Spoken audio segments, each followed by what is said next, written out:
Thank you. Thank you everyone for coming out today.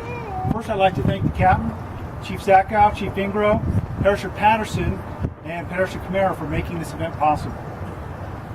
This is both a proud and bittersweet day for my family and I. We have been looking forward to starting this next chapter in our lives, and yet are somewhat saddened to be leaving the life we have been in for so long. My Navy career actually started over 26 years ago in 1986. Back then, Ronald Reagan was president, the Soviet Union was still in existence, and the Cold War was in full swing.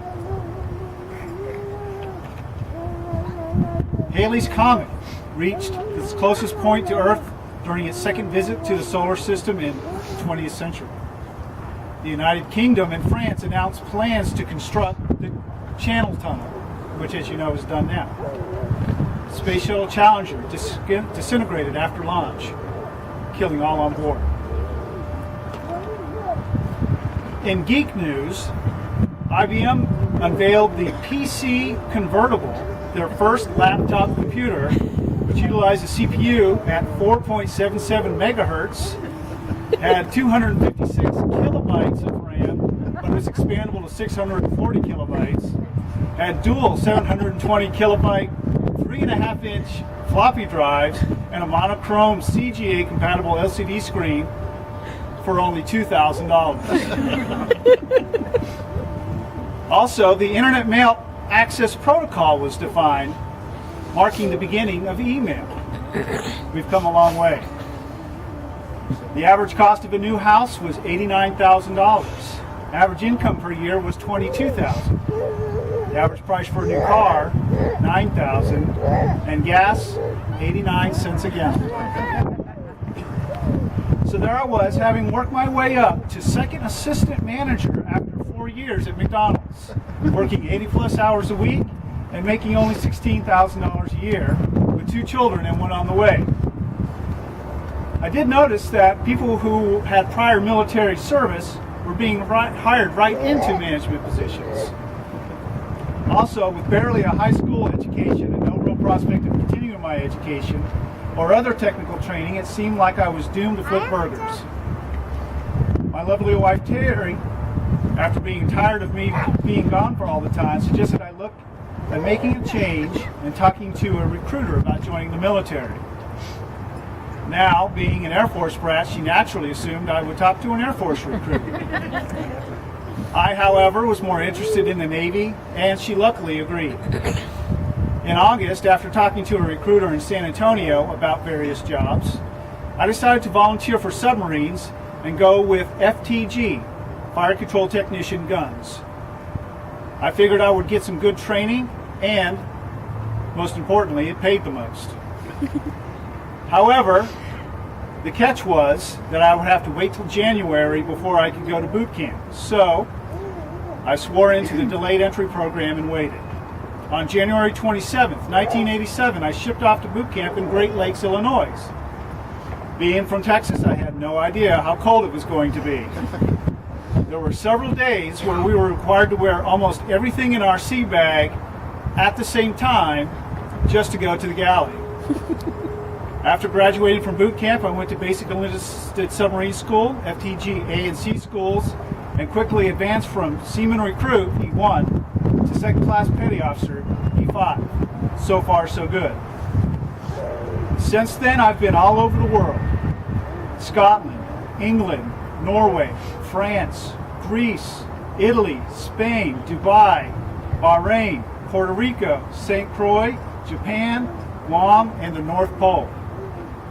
The best place I ever pulled into, however, was home.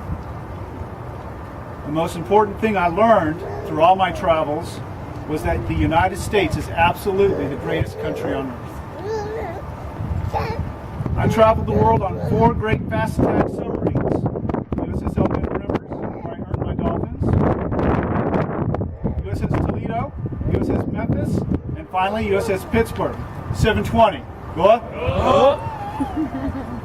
With with hard-charging, spring-loaded, forward-leaning, sea-going, top-notch crews.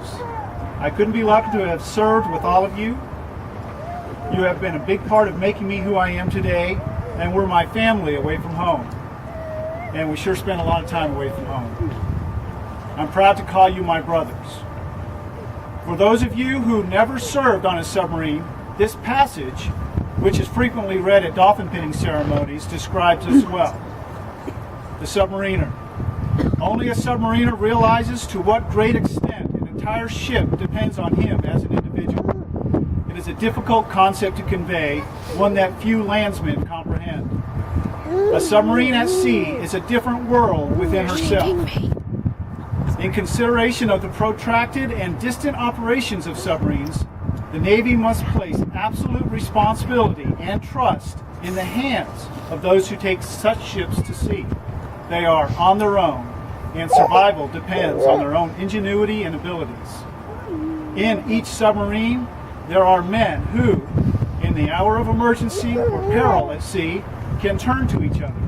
These men are ultimately responsible to themselves and each other for all aspects of their ship's operation.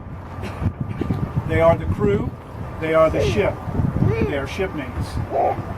This is perhaps the most difficult and demanding assignment in the Navy. There is not an instant during his tour as a submariner that he can escape the grasp of responsibility. His privileges, in view of his obligations, are almost ludicrously small. Nevertheless, it is the spur which has given the Navy its greatest mariners, the men of the submarine service. It is a duty which most richly deserves the proud and time-honored title of submariner. I'm also proud of being a Navy chief for the last 18 years. Built from some of the highest caliber men and women in the Navy, the Chief's Mess is the finest and hardest working part of the Navy. It has run the Navy and led their sailors to build the greatest Navy known to man. You have done so much for me, and I hope I was able to come through for you when you needed me. Thank you. I would now like to recognize all of the chiefs in the audience. Please stand up and be recognized.